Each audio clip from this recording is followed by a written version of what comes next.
Good afternoon all. It is 12:35 on the 12th of September 2015. I haven't made a video for a few days. I haven't been too well. They changed me medication and stuff up the road and all the rest of it. I mean, up the doctors. And take it with me now still for my stomach, like, you know. Still hasn't reduced properly so well, but they changed me something else that I used to have. Apart from the fusimide drug. I can never say it. The spelling's like spiroletoglin or something like that. It's just, to me, it's just a stronger version of fusimide. But anyway, I see on the news that they got Labour have got a new leader. One good thing in his favour, he's got a beard. Our first leader ever, I think. Well, since prehistoric times. I think his name is Jeremy Corbyn, because I don't follow it all like I used to now. It was just the headlines on a radio station that I was listening to, music station. I suppose they come out with the usual guff and stuff. And they're talking about the new Labour leader with new this and new that. Well, in the dim and distant past of 1997, I'd just come out of hospital with my first amputation. And I was still in security. The security job was, you know, for the life of me, I cannot remember what the building was called, but it was a stone's throw from Parliament. And you had the BBC on the same level as me, that's right, and ITV upstairs in the Trevor McDonald days and that. And I met all the MPs and, you know, what's his name, Jezza, what they called him. Oh, God, he had an affair with some secretary. You know, I can't think of his name. I met them all, in and out, Alex Salmond, the lot. The only two I didn't meet was John Major or Tony Blair. It was when Blair got in as, what's his name? Prime Minister. What's his name? It's a good name. Yeah. And I got to know them, I wouldn't know them, but, you know, some would talk to me like, and they'd sit there looking at the notes they were going to do, because they had all different type of televisions in front of me, and I could watch them in the studio behind the scenes when the cameras went off, you know, and you'd see they'd be laughing and that, you know, and when the camera go off, the one I'm thinking of, oh God, Jesus Christ, what is his name? He was Deputy Prime Minister. John, oh, God's sake. He punched a bloke, didn't he? Some bloke was throwing an egg at him and he whacked him one. Oh, for God's sake, you probably know what I mean. Oh dear. Well, his favourite music is brass band, and he really likes all that, but he was on an interview, I think it was before, I think it was the day before when they won the election, and he was all, when his face dropped and he walked out, oh, I nearly had his name then, and he was such an unhappy bloke. I don't think he was having an affair with this bird then, because this was later on, like when they was in power, I think. But you remember this thing about this John Corbyn, you know, I haven't looked at it on the news, I don't know, acceptance speeches and all that, I haven't, but it's all rubbish, that is. I haven't looked at that at all. But I remember the day, I was still on duty, I'd been up all night, that's right. And he came by, I still can't think of his name. Ooh. And I said, I've got to say congratulations. He went, thank you very much, son. You know, it sounded more like Les Dawson and Les Dawson. And it was an absolute landslide, wasn't it? And they showed you, all the crowds were out there, 10 Downing Street, and he was shaking hands and that big smile. Tony Blair, that is. It's all his forthcoming Blairites.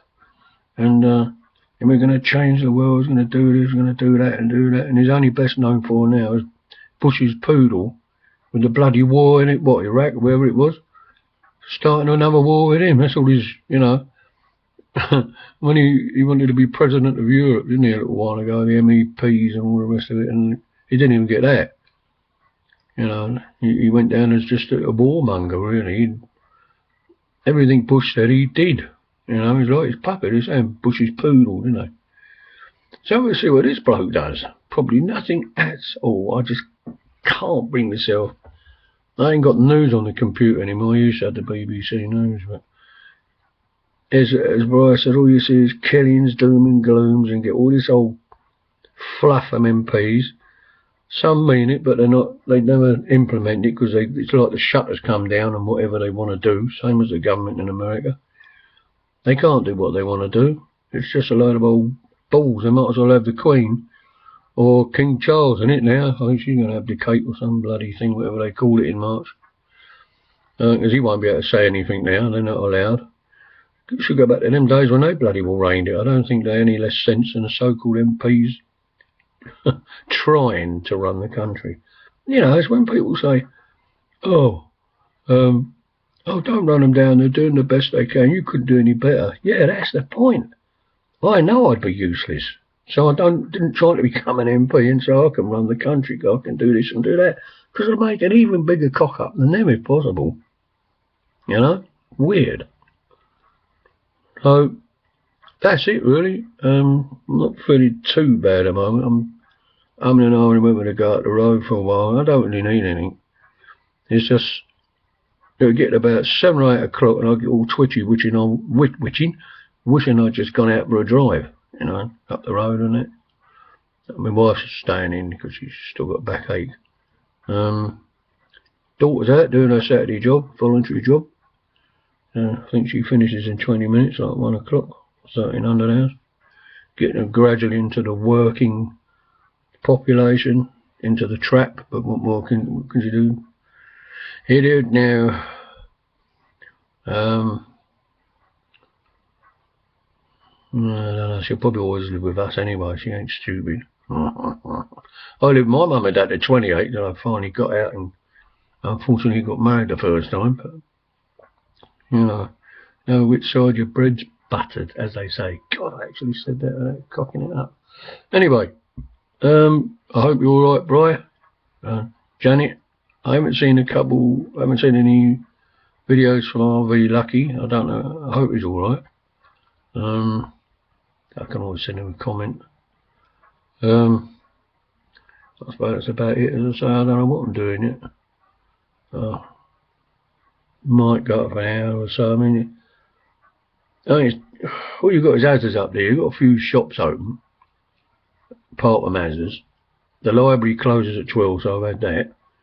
You know, you go in there, drink there and go around.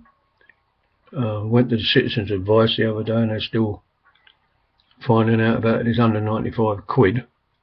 It took us an hour and a half to get onto their site. It's unbelievable. O2 this is. Try to sign in, different passwords, even my mobile number, because they said it looks like a scam, you know, because there was no logo on the email. I took the email in, I printed it out, and eventually the only thing she could find on the site was this help chat line. So we got onto that, and it is true, it is £195. So I said, well, can you break it down to how? You know, well, nobody mentioned that 8 hours I'm supposed to have left it on, which was rubbish. It looks like, you know, they were saying, oh, it's 0845 numbers, that. But apparently, the most calls I've made is to my wife's mobile phone. So I said, and that racks up £195. Still don't understand it. So I've got to ring them up tomorrow on a Sunday. The customer service is at O2. And thrash it out, and if I have to pay back, I should pay back the minimum I have to. I don't know how I pay the bill, if I pay it, because I cancelled the direct debit, and they said before, you can't have a direct debit again until it's all paid up. Oh, monkeys about that. And Citizens Advice said if they're being unreasonable, they should just come back to us. So they said, we'll send me like an email. They had my email address and all that, breaking it down. Well, I haven't printed this one out. it came, typical email, no O2 logo, made no sense. It said something like, we cannot send you an email to this address because we just don't answer these sort of addresses, you know, your email address. Then there was another line, big space, and then another line about something about the money can't be deducted or something like that. Made no sense whatsoever. No reference to the conversation that the girl from the Citizen Advice was doing. She did not work overtime, that girl was trying to get through. Excuse me. And so we'll have a laugh tomorrow, see what this is about. I'll probably end up going to them and saying we'll stick it. You have to find out really, because I'm on a contract, say 7 inches, I don't know now, so that's a 2-year contract. Do you have to pay the money that you would have paid in the contract in one go to get out of it? And would I still have to pay the £195? This is what I've got to find out as well. So I can't say like Sling York, so they're going even more. But none of it makes sense to me. I mean, blimey, if I phone my wife when I'm out, it's just to see she's all right. 9 times out of 10 she rings me and says, can you bring me in something so and so when I'm out? So none of it makes sense. My wife still thinks it's a scam. But the bloody thing's there. I was going to say in black and white, but it isn't black and white to me. It was black and white in front of the bloke. You know, they don't talk to you, first of all. They type, and they're generally doing about, you know, 3 or 4 customers at the same time with different problems, and I'm not surprised. So we'll see how that goes tomorrow. Right. I've livened up a bit now. So I shall go now. Are we on the usual 10 hours or something? 12 minutes. Oh, God. So anyway, hope you're all okay, as I said before. May go out this afternoon. So, see, to go where I want to go and take views and that, because there's lovely views around here if you go to the right places. My mobile, when you got a new battery, it's like 25-mile radius. That's probably about 20 now. Got to get there and get back and take the photos with the other camera, right, you know, and upload, which is all right. But you know, when on a mobility scooter, on the ends of pavements, corners or whatever, you've got little ramps so you can go up, down, and you know, because the wheels are only like, is it 10 or 12 inches? They're not going to be 18-inch things, radials. So, and some of them are really rough, or they're right in the corner and you can't see right round the road probably, or somebody's dumped their car there, you know, actually in the world of their own. I don't think at all. And it's got a ramp next to it. I don't know what they think that's for. So I might even do that today or tomorrow. But anyway, I'm going off now. I'll probably woke my wife up. There's another bollocking. Right, see you all gorgeous people later. My wife's called Tanner. Come up, get off. Right, see you later. Bye for now.